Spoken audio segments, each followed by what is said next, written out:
بسم اللہ الرحمن الرحیم باب الوضوء من النوم۔ بھئی یہ بات یاد رکھنا کہ نیند مطلقاً ناقض وضو نہیں ہے، یعنی نیند جو ہے یہ وضو ٹوٹنے کا ذریعہ اور سبب ضرور ہے، لیکن مطلقاً ناقض وضو نہیں ہے۔ اصل میں نیند کی وجہ سے، سونے کی وجہ سے استرخاء مفاصل ہو جاتا ہے، انسان کے اعضاء جوڑ ڈھیلے ہو جاتے ہیں، اور جوڑ کے اندر سے جو انسان کا مقعد ہے، جو پخانے کی جگہ ہے جہاں سے ہوا نکلتی ہے، وہ بھی ڈھیلا ہو جاتا ہے، اور اس کے ڈھیلے ہونے کی وجہ سے مظنہ خروج ریح ہوتا ہے، یعنی ہوا نکلنے کا ایک گمان ہوتا ہے کہ بھی ہوا نکل جائے گی۔ لیکن شرعیت کے اندر، شرعیت کے پاس کوئی پیمانہ ایسا نہیں تھا، کوئی کسوٹی ایسی نہیں تھی، کوئی پیمانہ ایسا نہیں تھا کہ اس کو معیار بنایا جاتا اور کہا جاتا کہ بھئی یہ ہے۔ تو شریعت نے دیکھا کہ بھئی کوئی معیار تو ہے نہیں، کوئی ایسا آلہ ہے نہیں، اس لیے شریعت نے ظاہری سبب کے اوپر حکم کا دار و مدار رکھ دیا کہ بھئی یہ استرخاء مفاصل نہ ہوتا تو مظنہ خروج ریح نہ ہوتا، یعنی ہوا نکلنے کا گمان ہی نہ ہوتا، اور ہوا نکلنے کا گمان نہ ہوتا تو وضو نہ ٹوٹتا۔ لیکن یہ سارا کچھ ہوا کس کی وجہ سے؟ نیند کی وجہ سے۔ تو لہٰذا شریعت نے نیند کو کیا بنا دیا؟ کہہ دیا کہ بھئی نیند جو ہے وہ ناقض وضو ہے۔ نیند جو ہے، حالانکہ مطلقاً نیند جو ہے وہ ناقض وضو نہیں ہے، بلکہ نیند کی وجہ سے جو جوڑ ڈھیلے ہوتے ہیں، اور جوڑ کے ڈھیلا ہونے کی وجہ سے جو ہوا نکلنے کا ایک گمان ہوتا ہے، لہٰذا اس کے لیے شریعت کے پاس کوئی پیمانہ نہیں تھا، اس لیے شریعت نے ظاہری سبب کے اوپر حکم کا دار و مدار رکھ دیا۔ جیسے غلاموں اور باندیوں کے اندر جب باندیاں بکتی تھیں تو استبراء بھی حیض کروایا جاتا تھا کہ بھئی ایک حیض کے ساتھ استبراء کروایا جائے، اور استبراء کا مطلب یہ ہوتا تھا کہ پتہ چل جائے کہ باندی کا رحم جو ہے وہ مشغول نہیں ہے، پاک ہے۔ لیکن اب وہ رحم ایک پوشیدہ چیز تھی، اب وہ پاک ہے یا ناپاک ہے اس کی شریعت کے پاس کوئی شریعت کے پاس کوئی آلہ نہیں تھا، اس لیے شریعت نے وہاں پر بھی ظاہری چیز کو دیکھ کے کیا کر دیا؟ حکم کا دار و مدار اس پہ رکھ دیا۔ وہ ظاہری چیز کیا تھی؟ استحداث ملک، یعنی جب بھی نئی ملکیت آئے گی تو استبراء بے حیض کروانا پڑے گا۔ اب بات سمجھ میں آ گئی؟ تو یہاں پر یہ بات یاد رکھنا کہ نیند مطلقاً ناقض وضو نہیں ہے، نیند سے جو ہے وہ وضو نہیں ٹوٹتا، بلکہ نیند ذریعہ اور سبب ہے استرخاء مفاصل کا، جوڑ کے ڈھیلا ہونے کا، اور جوڑ کے ڈھیلا ہونے کی وجہ سے جو مقعد ہے انسان کا وہ بھی ڈھیلا ہو جاتا ہے، اور اس کے ڈھیلا ہونے کے بعد کیا ہوتا ہے کہ مظنہ خروج ریح، یعنی ہوا نکلنے کا ایک ظن ہوتا ہے، اس لیے شریعت نے ظاہری چیز کو دیکھ کے حکم کا دار و مدار اسی پہ رکھ دیا۔ بس نہیں، اب اس میں اختلاف یہ ہے کہ کون سی نیند اور کیسی نیند ہوگی تو وضو ٹوٹے گا۔ تو احناف کے نزدیک جو آدمی نماز کی حالت میں، یعنی قیام میں، قعود میں، رکوع میں، سجدے میں، 4 حالتیں ہیں نماز میں، آدمی یا کھڑا ہوتا ہے، یا رکوع میں ہوتا ہے، یا سجدے میں ہوتا ہے، یا قیدے میں ہوتا ہے۔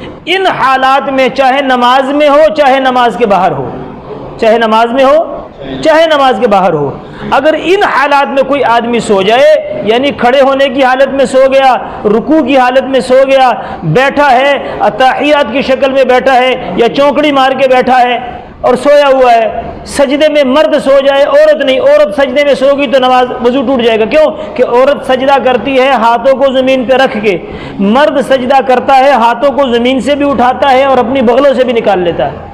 تو مرد کی سجدے کی حالت ایسی ہوتی ہے کہ اس میں بھی اگر مرد سو جائے تو وضو نہیں ٹوٹے گا۔ اس لیے احناف نے یہ بتایا، یہ قاعدہ ہے احناف کے نزدیک کہ نماز کی حالتوں میں سے کسی حالت میں، چاہے نماز میں سوئے چاہے نماز کے باہر سوئے، ان حالتوں میں سونے سے وضو نہیں ٹوٹتا۔ ہاں، چت لیٹ گیا، کسی چیز کے ساتھ ٹیک لگا لی اور لیٹ گیا، سو گیا، تو کیا ہو جائے گا؟ وضو ٹوٹ جائے گا۔ امام شافعی رحمۃ اللہ علیہ فرماتے ہیں کہ اگر ایسی نیند آئی جو گہری ہوئی تو گہری نیند سے وضو ٹوٹ جائے گا، اور گہری نیند نہ ہوئی تو وضو نہیں ٹوٹے گا۔ پھر گہری اور غیر گہری کا جو معیار ہے ان کے نزدیک، ان کی کتابوں میں یہ ہے کہ جس نیند میں آدمی خواب دیکھنا شروع کر لے، آدمی سو جائے اور خواب دیکھ لے، یہ گہری نیند ہے۔ اور آدمی سویا خواب نہیں دیکھا، یہ گہری نیند نہیں ہے۔ نمبر 3، اسحاق بن ابراہیم رحمۃ اللہ علیہ، جو اسحاق ابن راہوے کے نام سے مشہور ہے، ان کے نزدیک اس نیند سے وضو ٹوٹے گا کہ جو نیند آدمی کی عقل پہ غالب ہو جائے، جو نیند آدمی کی عقل پہ غالب ہو جائے۔ بڑی بہترین بات کی ہے۔ بسا اوقات آدمی جاگ بھی رہا ہوتا ہے لیکن اس کو ایسی نیند آ جاتی ہے کہ اس کی عقل کام چھوڑ دیتی ہے، حالانکہ جاگ رہا ہے، آنکھیں کھلی ہوئی ہیں، لیکن نیند ایسی غالب ہے کہ بیٹھے بیٹھے سویا ہوا ہے۔ نیند کا ایسے غلبہ آیا کہ نیند اس کی عقل پہ غالب ہو گئی، تو اسحاق ابن ابراہیم کہتے ہیں رحمۃ اللہ علیہ کہ وضو ٹوٹ جائے گا، اور اگر نیند اس کی عقل پہ غالب نہ ہوئی تو وضو نہیں ٹوٹے گا۔ اور امام مالک اور امام احمد بن حنبل رحمۃ اللہ علیہ کا مسلک اس باب میں چونکہ نہیں لکھا ہوا، لیکن اکثر یہ بات یاد رکھنا کہ ایسے مسائل میں جہاں پر فقہا ان اماموں کا مسلک نہیں لکھتے، بڑے امام کے ساتھ ہوتے ہیں، چھوٹے امام کے ساتھ ہوتے ہیں۔ یعنی امام مالک رحمۃ اللہ علیہ کا قول امام صاحب کی طرح ہوتا ہے، اور امام احمد بن حنبل کے 2 قول ہوتے ہیں، یا تو وہ احناف کے ساتھ ہوتے ہیں یا امام شافعی رحمۃ اللہ علیہ کے ساتھ ہوتے ہیں۔ یہ بات سمجھ میں آ گئی؟ تو نیند جو ہے یہ معلوم ہوا کہ مطلقاً ناقض وضو نہیں ہے، بلکہ نیند چت لیٹنے کی صورت میں یا ٹیک لگانے کی صورت میں، اور ٹیک لگانے کی صورت کے اندر بھی یہ تفصیل ہے کہ جس چیز سے ٹیک لگائی ہے اگر وہ چیز ہٹا دی جائے اور یہ بندہ گر جائے تو سمجھیں گے کہ اب یہ سویا ہوا تھا، اور اگر وہ چیز ہٹا دی جائے اور یہ بیٹھا ہوا ہے تو مطلب یہ قائم ہے۔ اب اس بارے میں امام ترمذی رحمۃ اللہ علیہ نے یہاں پر 2 حدیثیں نقل کی ہیں، لیکن ہم انشاءاللہ 3 حدیثیں بیان کریں گے۔ امام ترمذی رحمۃ اللہ علیہ نے 2 حدیثیں نقل کی ہیں، اور ہم انشاءاللہ تیسری حدیث بھی بیان کریں گے۔ پہلی حدیث جو ہے وہ حضرت عبداللہ بن عباس رضی اللہ تعالیٰ عنہ کی ہے، اور یہ بات میں بار بار بتا رہا ہوں کہ حضرت عباس رضی اللہ عنہ حضور کے چچا بھی تھے اور سانڈو بھی تھے، یعنی ام فضل رضی اللہ تعالیٰ عنہ جو حضرت عباس رضی اللہ عنہ کی بیوی تھی، اور میمونہ رضی اللہ تعالیٰ جو ام المؤمنات میں سے ہیں، حضور علیہ السلام کی ازواج مطہرات میں سے، یہ دونوں بہنیں تھی سگی۔ تو اس اعتبار سے حضور صلی اللہ علیہ وسلم جو تھے وہ حضرت عبداللہ ابن عباس کے کیا تھے؟ چاچے کے بیٹے بھی تھے اور خالو بھی تھے۔ تو حضرت عبداللہ ابن عباس رضی اللہ تعالیٰ عنہما فرماتے ہیں کہ میں حضرت میمونہ کے گھر میں جب حضور کی باری تھی تو حضور کی عبادت کے لیے میں رات وہاں ٹھہر گیا کہ حضور علیہ الصلوۃ والسلام کی عبادت دیکھوں گا۔ تو رات میں حضور پاک علیہ الصلوۃ والسلام اٹھے اور آپ علیہ الصلوۃ والسلام تہجد کی نماز میں کھڑے ہو گئے، تو میں آپ کی الٹی طرف یعنی حضرت عبداللہ ابن عباس الٹی طرف کھڑے ہو گئے، تو حضور علیہ الصلوۃ والسلام نے یوں سر پہ ہاتھ رکھ کے یوں گھما کے اس طرف لے آئے، دائیں طرف کھڑا کر دیا۔ دائیں طرف کھڑے کرنے کے بعد جب حضور علیہ الصلوۃ والسلام سجدے میں جاتے تھے، کتاب الصلاۃ کے اندر آپ لوگ پڑھو گے کہ حضور علیہ السلام اور صحابہ کے سجدے ایسے نہیں ہوا کرتے تھے، بلکہ صحابہ تو کہتے تھے آج سجدے کی رات ہے تو ساری رات سجدے میں، آج قیام کی رات ہے ساری رات قیام میں، آج رکوع کی رات ہے تو ساری رات رکوع میں۔ اتنا طویل سجدہ حضور علیہ الصلوۃ والسلام کا ہوتا تھا، تو حضور علیہ السلام سجدے میں سو جاتے اور خراٹے کی آوازیں آنی شروع ہو جاتی۔ تو سلام پھیرنے کے بعد حضرت عبداللہ بن عباس رضی اللہ عنہ نے عرض کیا، یا رسول اللہ صلی اللہ علیہ وسلم کہ آپ علیہ السلام تو سجدے میں سوئے اور میں نے خراٹے کی آواز بھی سن لی آپ کی۔ تو حضور علیہ السلام نے ان کو جواب، یہ بات بھی یاد رکھنی ہے کہ تیسری حدیث جو بیان کریں گے اس میں اور اس کے جواب میں فرق میں سمجھا رہا ہوں اور آپ نے سمجھنا ہے۔ یہاں سوال کیا ہو رہا ہے؟ آپ سجدے میں سو جاتے ہیں اور میں آپ کی سجدے میں خراٹے کی آواز سنتا ہوں، تو حضور علیہ السلام نے فرمایا عبداللہ نماز کی حالتوں میں سے جس حالت میں آدمی سوئے اس سے وضو نہیں ٹوٹتا۔ جواب سمجھ میں آ گیا؟ دوسری حدیث حضرت انس بن مالک رضی اللہ تعالیٰ عنہ کی ہے، وہ فرماتے ہیں کہ صحابہ کرام رضوان اللہ تعالیٰ علیہ مجمعین عشاء کی نماز کے لیے تشریف لاتے تھے اور تھکے ہوتے تھے، اور عشاء کی نماز حضور علیہ السلام کے بھی لیٹ کر لیتے تھے، تو صحابہ بیٹھے بیٹھے سو جاتے تھے، یہاں تک کہ صحابہ کے سر زمین سے جھکنے، ایسے سونے کی وجہ سے یوں لگ جاتے تھے اور پھر اٹھاتے تھے، لیکن صحابہ اس کے بعد جب نماز کھڑی ہوتی تھی تو نماز پڑھتے تھے بغیر وضو کے۔ معلوم ہوا کہ چونکڑی مارنے کی صورت میں بیٹھنے یا اتحیات کی شکل میں بیٹھنے سے بھی وضو نہیں ٹوٹتا۔ اس حدیث سے یہ معلوم ہوا۔ دیکھو امام صاحب نے جو بات کی ہے کوئی ایسی بات نہیں ہے، وہ ان کا ہر مسئلہ احادیث صحیحہ سے مستنبط ہے، ایسی نہیں ہے کہ امام صاحب نے کوئی بات کر دی کوئی عقل کی بنیاد نہیں، حدیث موجود ہیں. ہم نے کہا نا کہ نماز کی حالت میں سونے سے وضو نہیں ٹوٹتا، یہ حدیثیں پیش کر رہے ہیں، حدیثیں پیش کر رہے ہیں. تیسری حدیث بخاری کے اندر آپ لوگوں نے پڑھی ہوگی یا پڑھ لو گے، بخاری شریف میں حضرت عائشہ رضی اللہ تعالیٰ عنہ کی روایت ہے. بخاری شریف میں حضور علیہ الصلوۃ والسلام کی عادت مبارکہ کتاب الصلاۃ میں انشاءاللہ العزیز آپ تفصیل سے پڑھو گے. یہاں پر خلاصہ ہی سمجھ لو حدیث کا کہ حضور علیہ السلام تہجد کی 4 رکعت پڑھنے کے بعد لیٹ جایا کرتے تھے، تھوڑی دیر آرام فرماتے، پھر اس کے بعد آپ اٹھ جاتے، پھر اگلی 4 رکعت پڑھتے، پھر آرام فرماتے، پھر اس کے بعد اٹھ کے آپ وطر پڑھتے. یہ آپ علیہ الصلوۃ والسلام کی عادت مبارکہ تھی.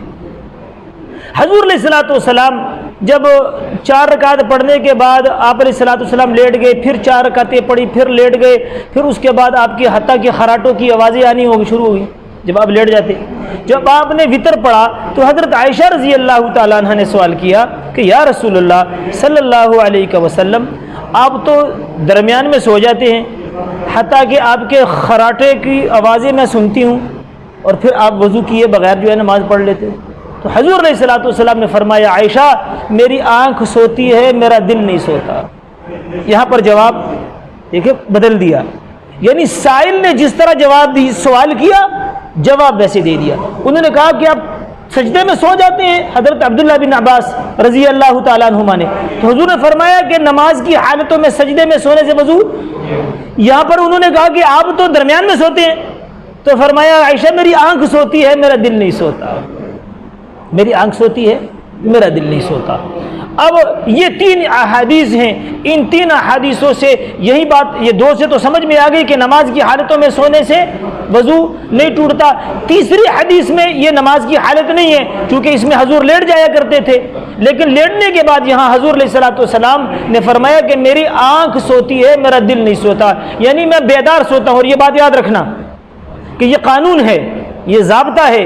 اگر کوئی آدمی ایسے لیٹا ہے کہ وہ بیدار ہے، آنکھیں اس کی بند ہیں، لیکن وہ اپنے اس میں اس کے حواس اور اس کے جو ہے نا ہر چیز برقرار ہے اور وہ بیدار سویا ہوا ہے، تو فرمایا اس کے لیے بھی یہی حکم کہ اس کا وضو نہیں ٹوٹے گا. کیونکہ ہم یہ بات شروع میں کر چکے ہیں کہ اصل میں نیند کی وجہ سے استرخاء مفاصل ہوتا ہے، لیکن بیدار سونے کی حالت میں استرخاء مفاصل نہیں ہوتا ہے.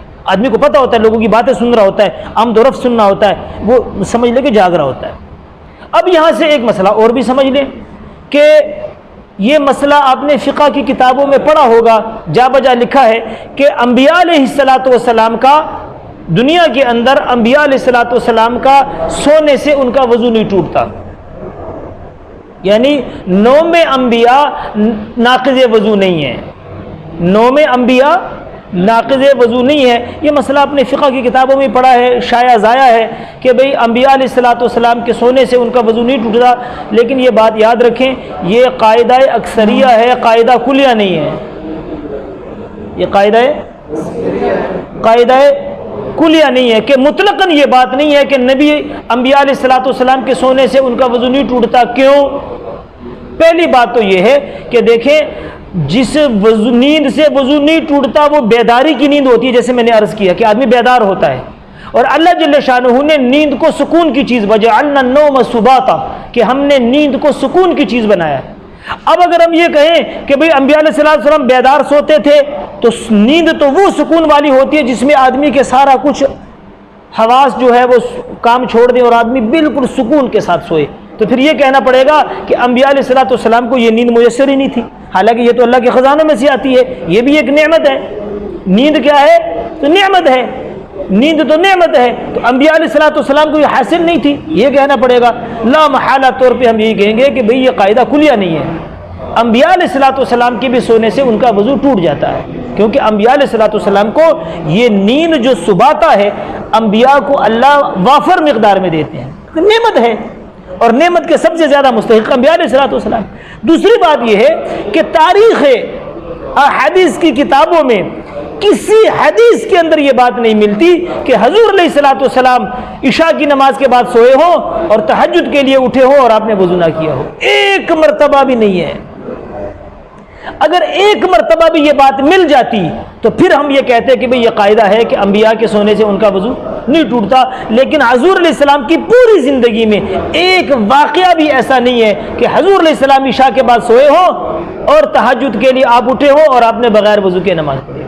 تو معلوم ہوا کہ نوم انبیاء بھی ناقض وضو ہے۔ ہاں بعض حالات ایسی ہیں کہ جن میں ہمارا وضو ٹوٹ جاتا ہے، انبیاء علیہ الصلوۃ والسلام کا وضو نہیں ٹوٹتا۔ اس میں یہ حالت ہے جو حضور علیہ الصلوۃ والسلام کے ساتھ ہوئی کہ عائشہ رضی اللہ تعالیٰ عنہ میری آنکھ سوتی ہے، میرا دل نہیں سوتا، اور یہ حضور کی خصوصیت تھی، یہ معجزہ تھا۔ جیسے حضور علیہ الصلوۃ والسلام نے فرمایا میں آگے بھی دیکھتا ہوں پیچھے بھی دیکھتا ہوں۔ اب حضور علیہ السلام کا آگے دیکھنا تو فطرتی تھا، اور پیچھے دیکھنا آپ کا بطور معجزے کے تھا۔ آگے دیکھنا تو آپ کا فطرتی تھا، وہ آپ دیکھتے تھے، اور پیچھے دیکھنا آپ کا فطرتی نہیں تھا، وہ معجزے کے طور پہ تھا۔ اگر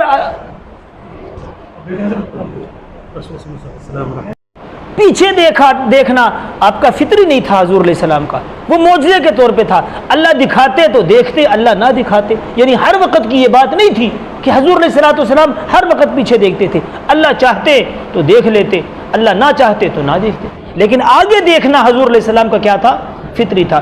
اسی لیے اس حالت کے اندر انبیاء علیہ الصلوۃ والسلام کی بعض حالتیں ایسی ہیں، میں بار بار بتا رہا ہوں کہ دنیا میں بھی اور قبر میں بھی اور حشر میں بھی اور جنت میں بھی یہ چار مقامات ہیں، اس میں عام انسانوں کے احکامات اور ہیں، انبیاء علیہ الصلوۃ والسلام کے احکامات اور ہیں۔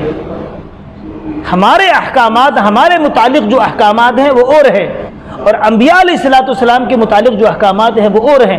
ہم عام انسانوں کے اوپر انبیاء کو قیاس نہیں کریں گے۔ بات سمجھ میں آ رہی؟ یہ قاعدے ہیں کہ یہاں پر دیکھو، اگر ہم میں سے کوئی ایسا کرے گا تو ہمارا وضو، اگر ہم 4 رکعت پڑھ کے لیٹ گئے اور خراٹوں کی آواز آئی تو ہمارا ٹوٹ جائے گا۔ لیکن حضور علیہ السلام 4 رکعت پڑھنے کے بعد چت لیٹ جاتے تھے، کروٹ کی بل لیٹ جاتے تھے، اور آپ سوتے تھے حتیٰ کہ آپ کے خراٹوں کی آوازیں آتی تھی، لیکن حضور علیہ السلام کا وضو نہیں ٹوٹتا، ہمارا ٹوٹ جائے گا۔ تو اب دنیا کے کئی احکامات میں آپ کو جگہ جگہ بتا رہا ہوں۔ اسی طرح انبیاء علیہ الصلوۃ والسلام کے فضلات ہیں باجماع امت، ساری امت کا اس پہ اجماع ہے کہ انبیاء علیہ الصلوۃ والسلام کے فضلات پاک ہیں، انبیاء علیہ الصلوۃ والسلام کے فضلات پاک ہیں۔ تو عام انسانوں کے فضلات پاک ہیں، انبیاء کے ساتھ معاملہ ہو۔ اسی طرح انبیاء علیہ الصلوۃ والسلام کے وضو کے اندر بھی آپ نے دیکھا کہ حضور علیہ السلام کے لیے ہر نماز کے لیے نئے وضو کرنے کا حکم تھا، بعد میں مشقت کی وجہ سے اس کو ختم کر کے مسواک رکھ دی، لیکن ہمارے لیے نہ مسواک کا حکم ہے نہ نئے وضو کا حکم ہے۔ اور پیچھے آپ نے حدیث پڑھی، یعنی اس طرح ہر چیز کے اندر ہم 4 بیویوں سے اوپر نہیں کر سکتے۔ حضور علیہ السلام کی 9 بیویاں تھیں، ہے کہ نہیں ہے؟ اسی طرح ہمارے احکامات اور ہیں، انبیاء کے احکامات دنیا میں بھی، قبر کی زندگی میں بھی، حشر میں بھی اور جنت کے اندر بھی۔ ان 4 مقامات پہ عام انسانوں کے متعلق احکامات اور ہیں، انبیاء علیہ الصلوۃ والسلام کی بات اور ہے۔ بات سمجھ میں آ رہی؟ تو یہ قاعدہ جو آپ نے آج تک فقہ کی کتابوں میں پڑھا ہے یہ مطلقاً نہیں ہے کہ انبیاء علیہ الصلوۃ والسلام کی نیند جو ہے وہ ناقض وضو ہے، یہ مطلقاً نہیں ہے۔ یعنی بعض حالتوں میں ایسے ہے کہ ان کا وضو نہیں ٹوٹتا، لیکن یہ قاعدہ کلیہ نہیں ہے، کیونکہ حضور علیہ السلام سے پوری زندگی ایک مرتبہ بھی ثابت نہیں ہے کہ حضور علیہ السلام عشاء کے بعد سوئے ہوں اور تہجد کے لیے اٹھے ہوں اور بغیر وضو کے آپ نے نماز پڑھائی ہو۔ تو معلوم یہ بھی ہو گیا، یہ قاعدہ ذہن میں آ گیا کہ یہ قاعدہ کلیہ نہیں ہے کہ انبیاء کے سونے سے ان کا وضو، یہ ہر حالت کی بات نہیں ہے، بعض حالت میں ٹوٹ جاتا ہے، بعض حالت میں کیوں کہ وجعلنا نوم سباتا، نیند کو اللہ نے سکون کی چیز بنایا ہے، اور یہ سکون، یہ نیند اللہ کے خزانوں میں سے آتی ہے۔ تو اس کا مطلب پھر یہ ہوگا کہ یہ نعمت انبیاء کو حاصل نہیں تھی، نہیں، یہ وافر مقدار میں حاصل تھی۔ اب بات سمجھ میں آ گئی؟